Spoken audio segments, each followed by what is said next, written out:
Hoy tenía muchísimas ganas de entrevistar a esta gran mujer que la vas a escuchar a continuación. Nos conocemos de 2 minutos físicamente. Online nos seguimos las dos. De hecho, nos escuchamos mucho. Y es que es una persona que ya verás, cuando termines este café, te va a entrar así como un flujo de infección, de querer hacer cosas que es tremendo. Es como la dinamita. A ella la enciende simplemente la mecha y explota. Nos va a hablar de negocios pasivos, nos va a hablar de su curiosidad inmensa para poder conseguir seguir estudiando, formándose y que eso se genere, bueno, pues eso, que para ella los listados no se cumplen nunca, porque cuando va a terminar un listado ya tiene 7 o 8 cosas más pendientes de poder hacer. Es directora de Induscom. Tiene una membresía que se llama El Cursor de Rosa, donde vamos a preguntarla que nos cuente más qué es lo que puede conseguir tener por ahí para que podamos acceder. Ella es, como no, Eva González Mariscal. Muy buena, señorita. Muy buena, ¿qué tal, Rosa? Pues estaba deseando hablar contigo porque efectivamente te sigo en redes desde hace bastante tiempo. Me parece increíble la energía que tienes y la capacidad eso de sacar de la gente, de impulsarlos. O sea, para mí la palabra contigo sería impulsar. Si eres capaz de impulsar a la gente a hacer cosas, a ser valiente y es una cualidad que no nos han educado con ella, digamos. Nos han educado más en ser prudentes, en ser tranquilos, en no lanzarnos y creo que tú cambias ahí muchísimo la mentalidad de la gente. Y lo sé también por tus libros, pues sabes que soy muy de leer también tus libros, a mí me encanta leer a la gente. Creo que es donde se muestran muchas veces en los libros muy transparentes, casi más que a veces en otros formatos. Sí, de hecho, además creo que los libros, o te gustó o no te gustó, pero si ya es radical habitualmente cuando hablo en los libros, Pero en no los me libros gusta es como tanto. escucharte realmente hablar. Pero sí que es verdad que en general, además en tus libros, a lo largo del proceso que vas leyendo, es como que te vas haciendo más transparente. Es decir, empiezas sí con tu impulso, con tu lenguaje habitual y demás, pero vas creciendo a lo largo del libro que no es habitual. Es decir, hay gente que normalmente va aminorando un poco y tal, y tú como que te vas volviendo más transparente. Es más como tener un diálogo contigo, el leerte. Muchísimas gracias, Eva. De hecho, fíjate que suelen decir que existe ese síndrome del espejo, ¿no? Que tú ves en el otro justamente lo que tú tienes. Y a mí me pasa contigo al revés. Sabes que cada vez que te veo estudiar, y claro, porque aquí no te conocen, pero ahora nos lo vas a contar. Porque no sé si habrá más personas o muchas que estudien tanto como tú y además que ahora defiendas incluso en las redes la posibilidad de que siempre hay que poder formarse y que se pueden estudiar no una ni dos, sino tres carreras al tiempo, aunque a lo mejor me perdí una cuarta, vete tú a saber, porque contigo es... También, también, hay una cuarta ahí. Y todo surge pues que, a ver, yo de joven, de hecho yo soy generación millennial pura con todos los valores millennial que nos inculcaron y un poco el desarrollo también millennial que tuvimos todos los de tecnología. Es decir, yo estudiaba administración y dirección de empresas y yo siempre sabía en mi cabeza que yo tenía que estudiar tres carreras, era como una obsesión que tenía, porque me gustaba por una parte administración y dirección de empresas y por otro lado también muchísimo psicología. Además, mi padre es de formación médico y psicólogo también. Mi madre también se estaba formando en psicología cuando yo era niña, adolescente, ya estaba crecidita, pero lo pedía a los dos estudiar, que eso también hace muchísimo. O sea, una cosa es pregonar y otra cosa es hacer. Pero sí que yo, administración y dirección de empresa, con el mundo tecnológico empezó a colapsar. Yo hubo un momento clave en mi carrera, en esa principal, que yo presenté un plan de empresa de una copistería online y me dijeron que era demasiado fantasioso porque nadie jamás pondría su tarjeta en internet, nunca. Y me bajaron la nota, o sea, de un proyecto súper innovador y que ahora mismo pues se ha visto. De hecho, ha tardado bastante, ha sido uno de los tipos de negocios que no ha sido al inicio de internet, cuando se están desarrollando las copisterías online, fue a partir de 2010, pero yo esto lo presenté en el año 2000, 2001. Y entonces me di cuenta que no cuadraba nada lo que yo quería hacer con lo que estaba estudiando. Entonces decidí hacer lo que se llamaba el currículum libre. Sí, yo me formé en temas de periodismo, en temas de, bueno, ADE, que lo tenía ya prácticamente, en temas de turismo también, pero porque tenía asignaturas diferentes, y empecé a trabajar en tecnología. Fue la época esa que prácticamente todo el que supiera usar un ratón lo contrataban, pero de cualquier cosa, de verdad, o sea, no me pasa solo a mí, yo estoy muy involucrada en la comunidad tecnológica de WordPress, que son, digamos, el framework que tienen todos los blogs y casi el 70% de Internet, y nos pasaba mucho. Es decir, estábamos todos estudiando, unos la ingeniería informática, otros cualquier otra cosa. Normalmente siempre eran eso, de informática, los de administración de empresas, los que estábamos por ahí relacionados con el mundo tecnológico de la empresa. Y ya a partir de ahí yo empecé a formar a gente en tecnología. O sea, antes de yo me autoformaba y tenía que formar a gente continuamente porque no había profesionales que pudieran, vamos, yo recuerdo formar profesores de universidad en programas como AutoCAD y tenerme que ir a sus despachos, incluso a sus casas particulares, porque les habían puesto esa asignatura y no habían cogido un ordenador en su vida. Entonces, sí que me incliné un poco por ahí. Y al poco ya empecé con el tema de la empresa. Yo empecé primero con una agencia de diseño gráfico, que era lo que más hacía falta en ese momento. Luego con el tema de diseño web, yo la primera web la hice con 18 años, de ventas además, y empecé a vender. Fue lo primero que hice en la vida. O sea, fue meterme y, bueno, cualquier cosa que se me ocurría montaba una tienda online. Todo esto con 18, 19 años. Entonces yo ya llego un poco a los... Bueno, estuve trabajando en un centro tecnológico, me echaron por quedarme embarazada, volví obviamente porque gané el juicio, pero yo ya era un sitio donde no quería estar. Entonces, aunque estuve en otra consultora, yo ya en breve decidí que yo quería montar mi empresa. En esos momentos eran en que te pedías la subvención, las oficinas, tal, no sé qué, y yo ya con 29 años, ya creo que fue 28, 29 monté mi primera ¿Ya empresa. fue Induscom? No, eso fue después, porque Induscom fue una fusión que yo hice cuando me separé y ya conocí a Alfonso. Ujú. Porque yo en este periodo que nos pasa a muchas mujeres, pues que se nos queda un poco corto la persona que tenemos al lado, yo trabajaba entonces, podía estar en el ordenador 16 horas diarias. O Ujú. sea, pero él también, él se dedicaba, la pareja que tenía entonces, a la ingeniería y hacíamos algunos proyectos juntos, era de diseño industrial y hacíamos cosas juntos. Pero sí que yo estaba súper centrada en el negocio y bueno, se fue bastante todo a la mierda y ya me separé y nada, a los 4 meses ya había conocido a Alfonso, que encima era informático, entonces era como, vamos a fusionar todo lo que tenemos los dos. Él tenía Induscom y yo tenía el curso Rosa, que yo ya por 2011, aquello facturaba muchísimo, yo ya tenía más de 5.000 alumnos, Ujú. porque íbamos haciendo cursos sobre todo de diseño y con él sí que me permitió pasivizar el negocio, es decir, que no necesitara tanto estar yo en el negocio, sino que teníamos estructuras, pues esos productos que nos permitían que la gente nos contratara y que no tuviéramos que invertir tantas horas. Ujú. Y entonces, pues atravesé pues una serie de problemas personales, de crecimiento personal, con los ex se me juntó todo y hubo muchísimas cosas que pasaron en ese momento. Pero sí que conocí en un momento dado un educador social que era como un filósofo, o sea, a mí me cambió la vida. Me cambió la vida, o sea, me dio una idea de la vida completamente diferente, porque yo estaba en esa carrera de la competitividad, del negocio, de no sé qué, y era algo radicalmente diferente y una persona radicalmente diferente. Y digo, pues yo quiero tener las habilidades que tiene esa persona. O sea, ya las integrar en la empresa como sea, es bastante relativamente fácil, hacer proyectos de educación social, pero quería integrar las habilidades de él. O sea, era como, conocí a una persona y es que era como, necesito hacer eso. Y entonces ya me metí a estudiar y al poco me di cuenta de que era una carrera que se me quedaba un poquito corta, queda mal decirlo, pero me resultaba muy lento.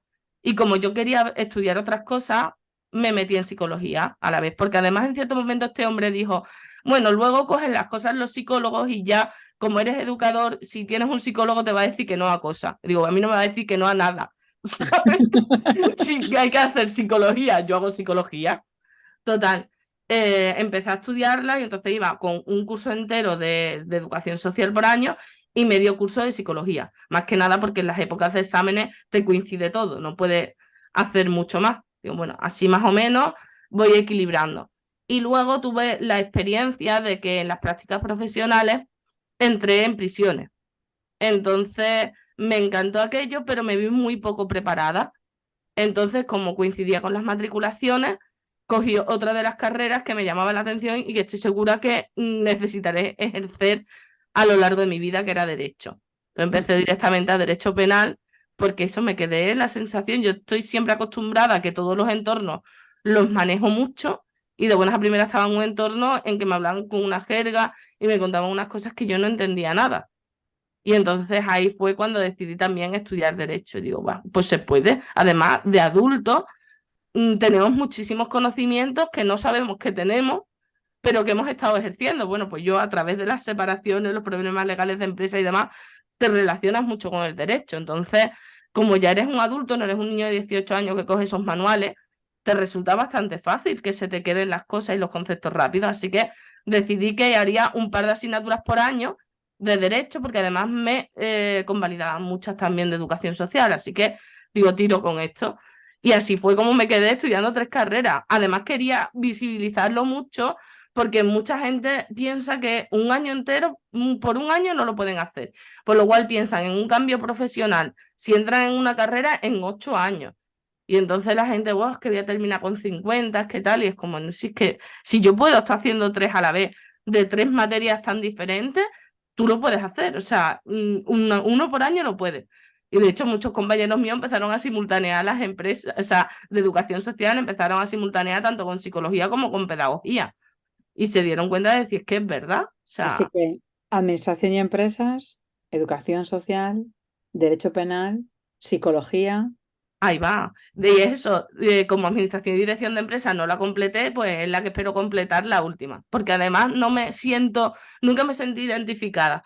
La persona de ADE que yo conocía en las universidades tenían la mentalidad de acabar en un banco trabajando. Ahora ya menos porque se han cerrado muchas oficinas, pero de contables y yo decía, yo quiero montar una empresa. Propia Entonces, empresa. claro, cuando yo ya dejé de formarme tanto ahí y empecé a formarme en escuelas de empresa, de verdad, o sea, en el Instituto de San Telmo, en otros sitios que de verdad formaban y eran máster ejecutivos y formaban a emprendedores, yo cambié totalmente mi mentalidad, porque lo que yo estudiaba en la universidad a mí se me quedaba, o sea, me vale muchísimo para todas las bases, tener buena base de marketing, tener muy buena base de finanzas, tener buena base para poder realizar un balance, para poder saber cuándo coge deuda, cómo coge deudas y cómo crecer, para pasivizar, que esto parece algo nuevo, pero que lo teníamos también para muchas de estas cosas, pero en realidad siempre te daban las clases y enfocaban la formación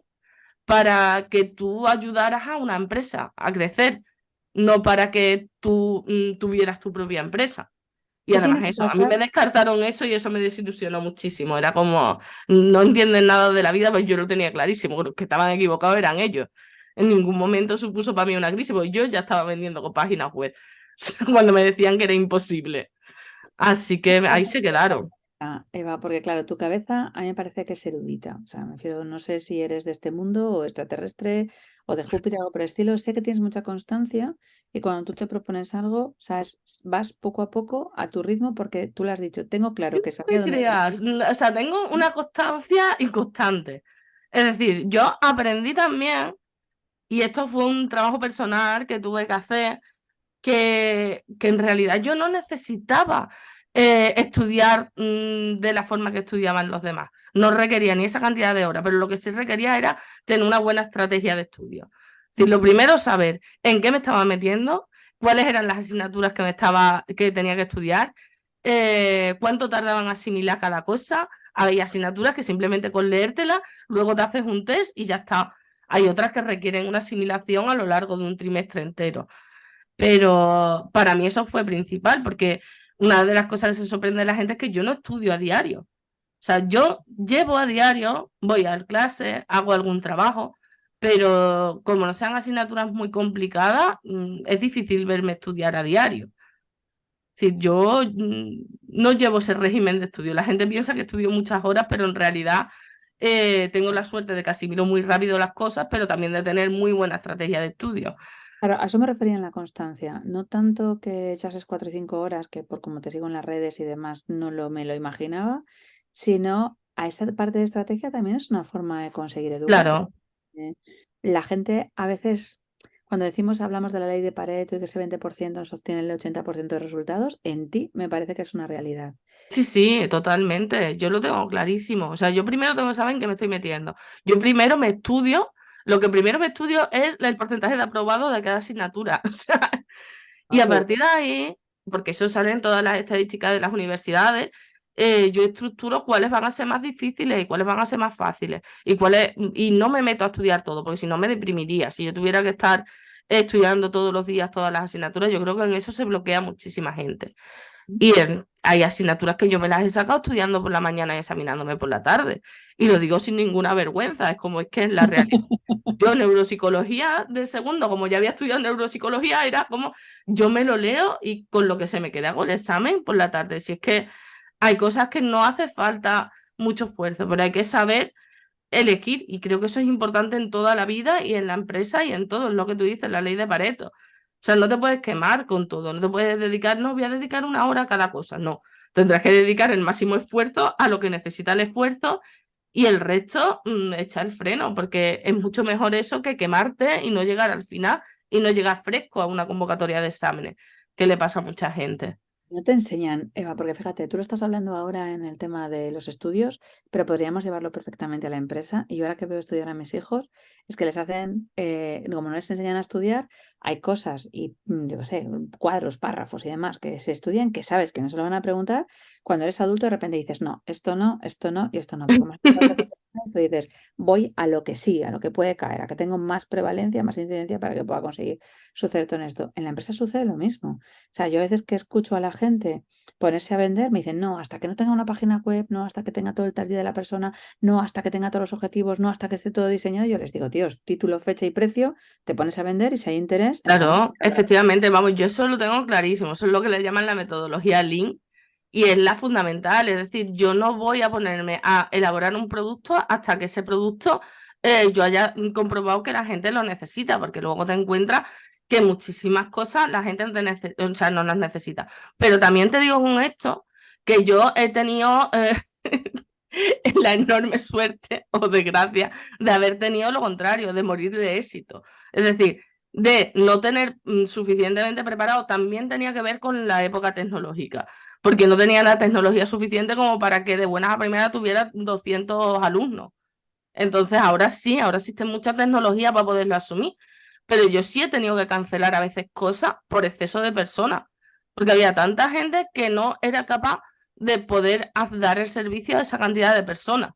Entonces, eso me ha pasado además en varias ocasiones. De hecho, la primera vez que yo me estrené vendiendo un programa online que fue en 2009, no, 2010. O sea, es que no había tecnología que lo asumiera. Es que no existía el mailing. O sea, era tan fácil como que tenías que coger todos los correos uno a uno, no tenías formularios, no tenías cosas para poder asumir eso. Por eso también yo fui la primera en España en poner una academia de tipo como está Udemy, Doméstica. El curso Rosa tiene esa estructura y la tenía al principio. Y fui la primera en España, antes de que existiera Udemy, antes de que existiera Doméstica, en poner ese tipo de tecnología en España, que es un LMS a través de WordPress. Es que no existía, solo existía Moodle y no tenía bueno, cuando yo empecé con WordPress en tiendas y empecé en academias me decían que eso era súper inseguro y eso nadie lo usaría. O sea, yo siempre he ido como al contra de lo que me decía todo el mundo. Y yo era y como, si es mucho más bonito, me da igual, ¿sabes? con eso que tú estás haciendo ahora y que siempre has ido por adelantada, me cae la pregunta que tiene que existir. ¿Qué va a pasar con la inteligencia artificial? Porque yo creo que ha venido para quedarse. El otro día tuve una experiencia orgásmica casi, o sea, orgasmos mentales se quedó corto, porque vi una aplicación, una tipo web que tú pagas por una suscripción, en el que te permitían generar tu página de ventas, tu landing, en 2 minutos con inteligencia artificial y flipé, casi me corrí encima, ¿eh? O sea, pues de repente tú metes una frase de lo que tú quieres y te hace todo el listado de lo que hay. Es verdad que incluso te inventaba los testimoniales, que esto también es para que pensemos y Bueno, reflexionemos sí, de la inteligencia en la página. artificial, a falta de fuentes, se inventan las cosas. Esto es así. Entonces, yo me dediqué 2 horas a poner los testimoniales de mis propios clientes que les pedí permiso, a utilizar y cambiar el copy como yo consideraba que fuera apropiado. Pero yo que me considero bastante torpe tecnológicamente, para muchas cosas, para otras cosas no, pero tecnológicamente no me considero una tía muy lista, me di el permiso de probar y tuve la sensación de que muchos puestos de trabajo se van a ir a la mierda y muchos puestos nuevos se van a crear de cosas que todavía no sabemos y la gente está luchando contra algo que ya ha venido para quedarse. Ay, yo creo que la lucha es absolutamente imposible. O sea, la inteligencia artificial no solo va a ser una cosa externa, sino que va a estar integrada en todas las cosas. Por ejemplo, yo uso Notion como Evernote para organizarse y ya viene la inteligencia artificial integrada. Si tú le das ahí y te dice que te pongo esto en forma de lista, quieres una lista de no sé cuánto, te reviso el texto, o sea, no te hace falta ni siquiera irte a una aplicación externa, por lo cual van a estar integradas y de hecho en Bing, en el buscador de Bing, también está integrada.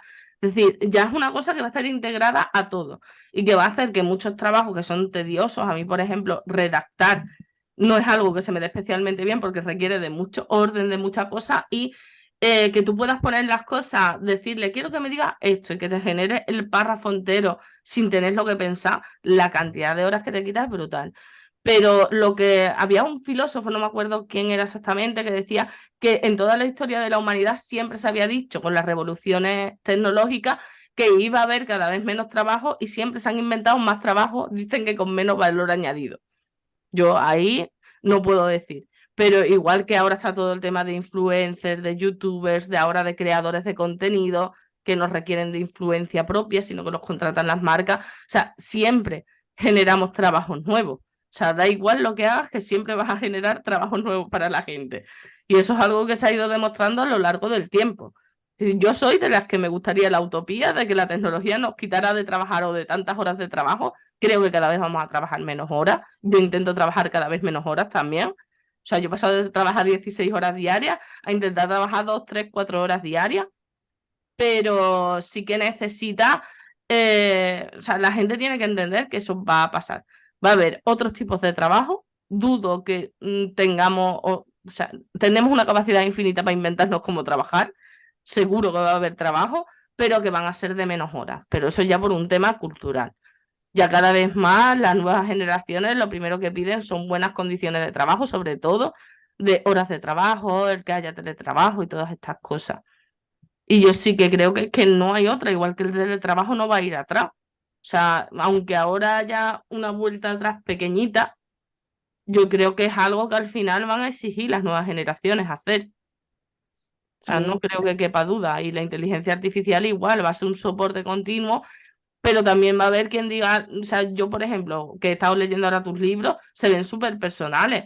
Y dice, no, pero es que va a haber libros escritos por inteligencia artificial. Sí, pero se va, en cierta manera, no lo digo a notar siempre, pero sí se va a notar bastante.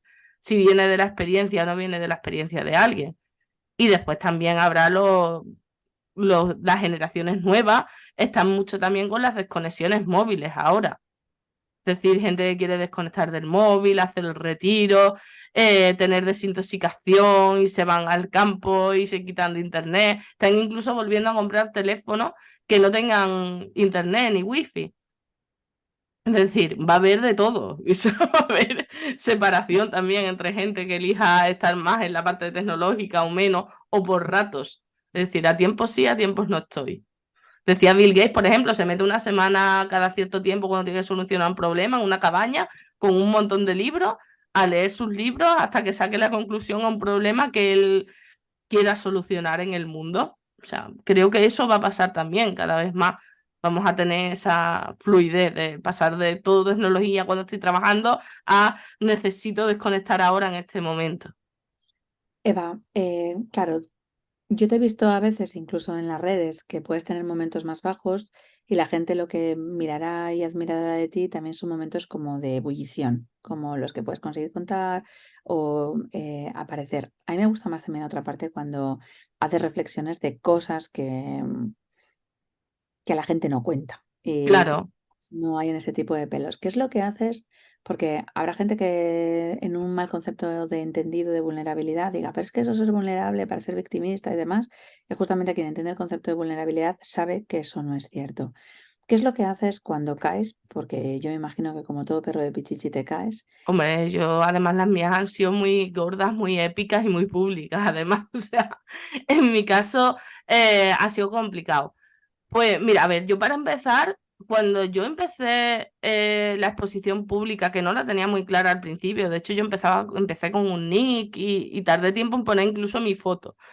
Pero yo recuerdo en la época del embarazo, de cuando tuve a mi hijo, yo necesitaba mucho soporte porque me encontraba muy sola. Entonces, para mí el tema de los blogs, que en ese momento estaban en ebullición, que luego además los sociólogos, ¿cómo se llama? Manuel Castel, que es uno de los sociólogos más importantes de España, reconoció que lo que había cambiado todo en la cultura de la maternidad fueron esos blogs de maternidad de 2000 poco a 2015 más o menos, que estuvieron en ebullición. Entonces yo empecé ahí, empecé en el blog, empecé a hablar de temas personales y yo lo tomaba como, bueno, tú puedes buscar cualquier conocimiento, cualquiera en internet, pero yo quiero saber qué pasa, porque yo, por ejemplo, tuve muchos problemas en mi embarazo, ¿cómo me voy a sentir si aborto? O sea, ¿cómo me voy a sentir? Y yo necesitaba leer eso.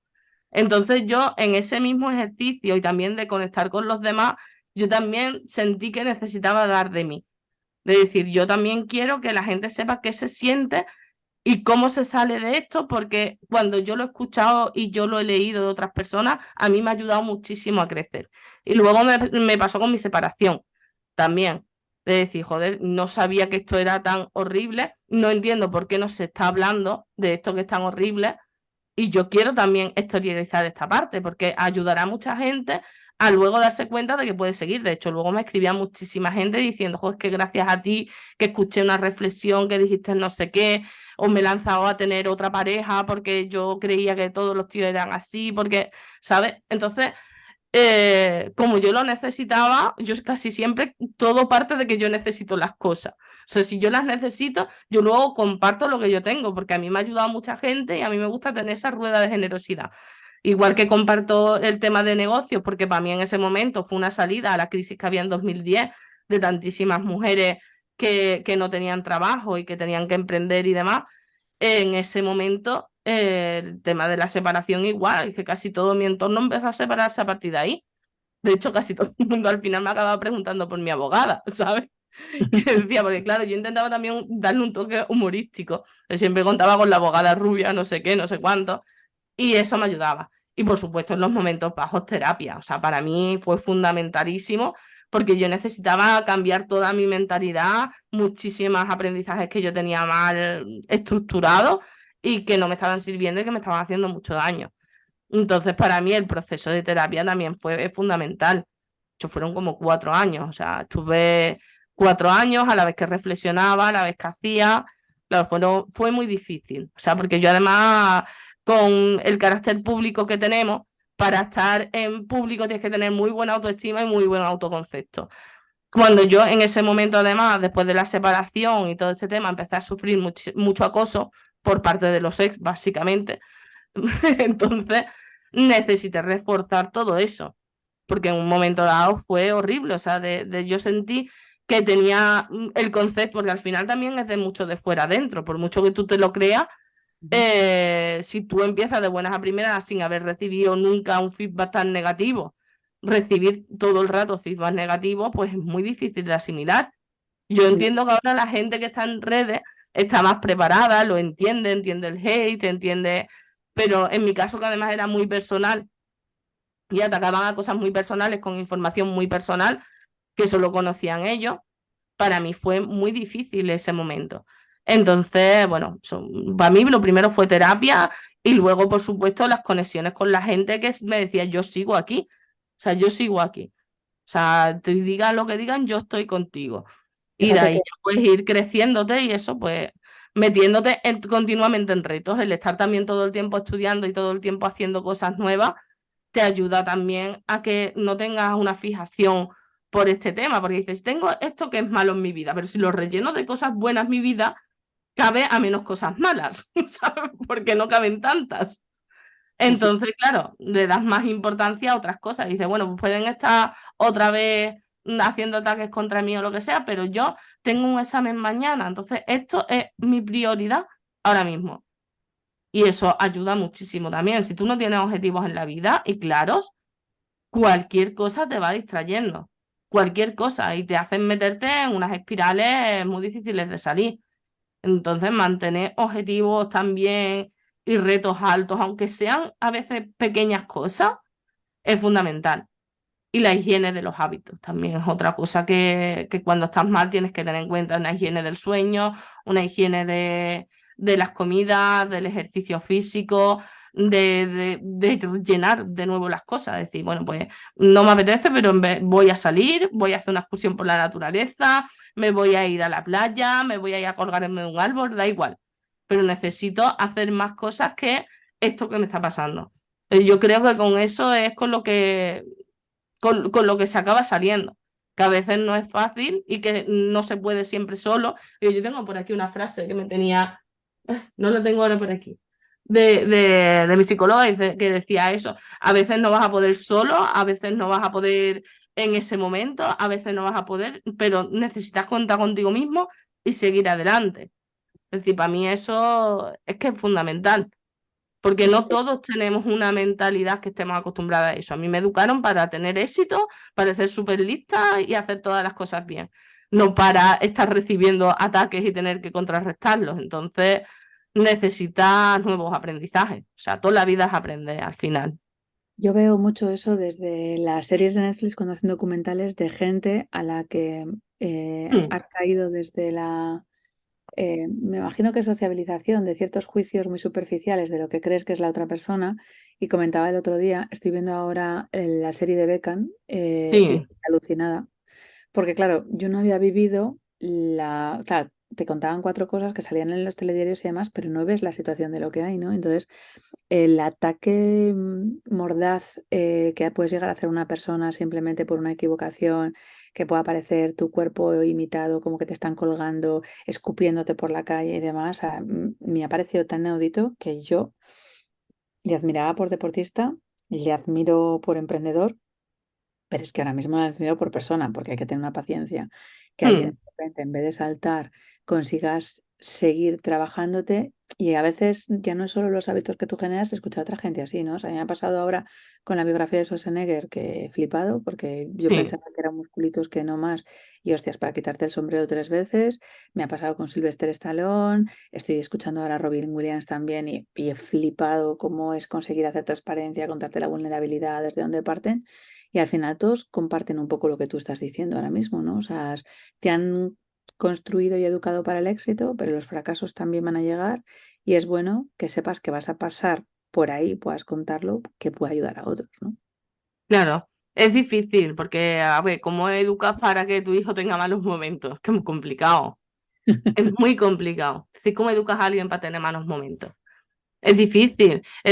Yo qué sé, supongo que hay gente que si lo ha vivido en su familia, pues supongo familias que vienen ya de hijos de padres que son famosos de tal, pues bueno, la mayoría acaban bastante mal, pero en muchos casos aprenden a lidiar con eso que han visto a sus padres lidiar, pero es que si tú eso no lo has vivido nunca, tú nunca has tenido ese tipo de cosas, yo por mucha fortaleza que vieran mis padres, yo qué sé, mi padre, por ejemplo, que tiene discapacidad y estudió dos carreras y estuvo trabajando y emprendiendo y haciendo cosas, pues sí, pero yo jamás le vi que hubiera tenido ese tipo de problemas que yo tuve.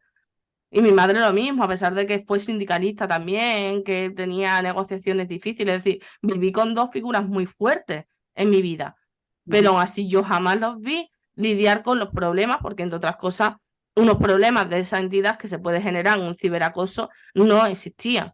Lo máximo de acoso que podías vivir es a tu alrededor y era difícil, pero ahora mismo realmente, eh, ahora ya está cambiando un poco más la conciencia y es como, bueno, se divide la gente entre sí y entre no, pero es complicado, es muy complicado de manejar. Sobre todo, como digo, en mi casa además utilizaban armas muy personales porque tenían acceso a ellas. Ujú. Entonces era como, bueno, no vivía tampoco un ciberacoso normal, vivía un ciberacoso potenciado por personas con un conocimiento muy particular de mi vida. Entonces, bueno, al final se han ganado todas las batallas, también te digo, o sea, al final se han ido ganando todas las batallas y queda ahí ese crecimiento que dices tú en algún momento ya dolerá menos, porque al principio estás ahí inundado. Es como si lo estuvieras en el salón de tu casa todo el día insultándote, es una cosa muy desagradable, pero se sale, es decir, se sale. Cuesta, lleva mucho trabajo, hay que invertir mucho en ello, pero se acaba saliendo de ahí. Y no sé, o sea, a día de hoy no sé cómo se puede educar para que la gente no lo haga, pero educar para encontrarte en un escenario así realmente es complicado. Y más ahora que hay mucha crispación, mucho. La gente es muy desagradable. Espero que algún día en la cultura y en la sociedad se acabe penalizando esto y no se acabe haciendo, pero bueno. Es mucho pensar, de momento hay que pensar en individualmente yo, pues ahora mismo, pues seguir trabajando, pasivizar mucho las cosas para que no dependa tantísimo de mi tiempo y de mi energía, que cuando estás recibiendo ataques es mucho más difícil, y estudiar para rellenar cosas y salir y hacer cosas que me gusten. Pues con eso nos vamos a quedar, con que se puede salir, que se puede luchar, que al final solo es proponerse metas, que en tu caso es clarísimo el ejemplo de que se pueden hacer muchas cosas, que hay que apostar primero por uno, porque los demás no tienen por qué apostar por ti, pero sí el poder conseguir hacerlo por uno propio. Y bueno, no sé, celebraremos las 4 carreras en cuanto estén terminadas las 4. Seguro que hay una quinta y una sexta. Y solo puedo darte las gracias por todo lo que nos enseñas desde las redes y desde fuera. Muchas gracias, Eva. Pues muchas gracias a ti. Chicos, ya lo habéis oído, ya lo habéis oído. Nos toca ponernos las pilas, nunca es tarde, siempre podemos ponernos metas. Las cosas pueden venir duras, no nos van a preparar lo suficiente y aún así no quita para que no podamos estar preparados. En este episodio seguiréis encontrando gente en este podcast donde nos enseñarán cómo podemos vivir nuestra vida desde su ejemplo, no porque tengamos que hacer exactamente lo mismo, sino porque tengamos una comparativa y podamos utilizar ese efecto señuelo. Si quieres conseguir tener más información, ya sabes, puedes encontrarme en rosamontana.com. Nos vemos ahí y seguimos escuchándonos.